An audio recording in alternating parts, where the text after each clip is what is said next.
How to show details automatically when checking notifications after an alert. So this is for the Galaxy Watch 8, same for the Watch 8 Ultra, and I'll show you where you're going to find this feature and enable it. To find this feature, go ahead and use a quick access from the top center like this here and tap on the settings toggle right there.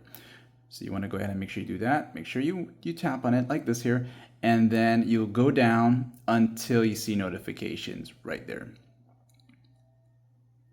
Now as you enter here, go down until you see the part that says Advanced Settings right here, and go ahead and select that there. And once in the Advanced Settings area, go down the list until you see this right here, Show Details automatically when checking notifications after an alert. So this basically will allow you to see full details of a newly received notification.